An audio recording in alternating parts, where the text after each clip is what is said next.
F11 press करके enable cost centre को क्या करना है, यस करना है और इसे कर देंगे हम यहाँ पर सेव। जैसे ही इसे सेव करेंगे इसके बाद हम जाएंगे क्रिएट पर। क्रिएट पे जाने के बाद हम जाएंगे शो मोर पर। अब यहाँ पर हमें कॉस्ट कैटेगरी, कॉस्ट सेंटर और कॉस्ट सेंटर क्लास के 3 ऑप्शंस देखने को मिलेंगे। बेसिकली कॉस्ट सेंटर हम लोग बनाते हैं अपने एक्सपेंसेस को अलोकेट करने के लिए, अपने एक्सपेंसेस को डिस्ट्रीब्यूट करने के लिए, ये जानने के लिए कि अगर मैं किसी भी एक डिपार्टमेंट में पैसा दे रही हूँ तो किस टीम के किस मेंबर के पास कितना पैसा जा रहा है। ठीक है, इस चीज़ को जानने के लिए हम क्या करते हैं, कॉस्ट को अलोकेट करते हैं with the help of cost centres. ठीक है, अब यहाँ पे सबसे पहले हम कॉस्ट कैटेगरी बनाएंगे। न्यू कैटेगरी बनाई, आप डिपार्टमेंट के नाम से बना सकते हो, टीम के नाम से बना सकते हो, वो कम्प्लीटली आपकी चॉइस है। इसे कर देंगे सेव। अब इसके बाद चलेंगे कॉस्ट सेंटर पे। By default primary cost category आपको बना हुआ मिलता है, इसलिए अगर आप कॉस्ट कैटेगरीज नहीं भी बनाते हो तब भी आपका काम चल सकता है। लेकिन अपने डिपार्टमेंट्स को सेग्रीगेट करने के लिए हमने यहाँ पे कॉस्ट कैटेगरीज को बनाया है। ठीक है, क्लियर है। अब यहाँ से आप जाओगे HR डिपार्टमेंट पर। HR डिपार्टमेंट में मैंने नाम लिखा अलीशा, मोहिनी, वापस गए सेल्स डिपार्टमेंट। सेल्स डिपार्टमेंट में यामिनी, कृतिका, जया, 3 नाम मैंने सेल्स में डाल दिए और 2 नाम मैंने HR में डाल दिए। अब हम डिस्ट्रीब्यूट करेंगे परसेंटेज ऑफ अमाउंट कि किसे कितना परसेंटेज ऑफ एक्सपेंस मिलता है।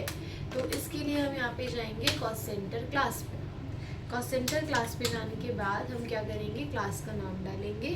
क्लास नेम आप कुछ भी डाल सकते हो।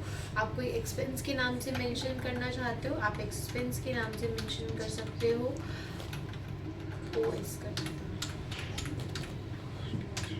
ठीक है, एक्सपेंस के नाम से मेंशन करना चाहते हो, एक्सपेंस के नाम से मेंशन कर सकते हो।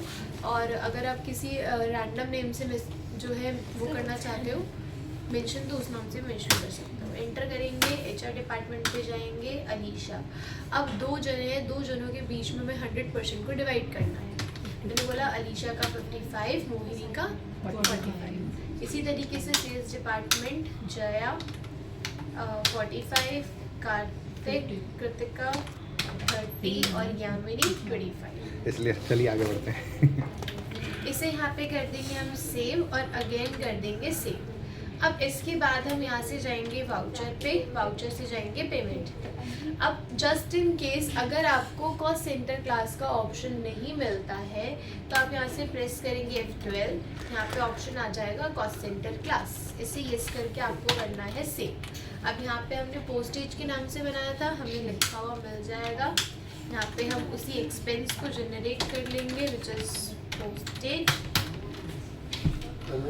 अच्छा, पोस्टेज अंडर एक्सपेंसेस इनडायरेक्ट। इसे कर देंगे सेव।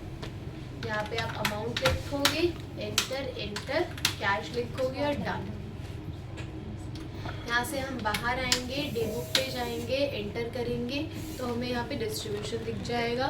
ठीक है, ये देखो ना डिस्ट्रीब्यूशन हो गया, दोनों का मिला के। डिस्प्ले से आप जाओगे स्टेटमेंट्स ऑफ अकाउंट्स पे और स्टेटमेंट्स ऑफ अकाउंट से जाओगे कॉस्ट सेंटर पे। यहाँ पे कैटेगरी ब्रेकअप आएगा, ये देखो 15,000 उसका डिस्ट्रीब्यूशन, सेल्स डिपार्टमेंट 15,000 उसका डिस्ट्रीब्यूशन। उसकी रिपोर्ट में वो 15-15 अलग ही दिखाएगा, एक नहीं दिखाएगा।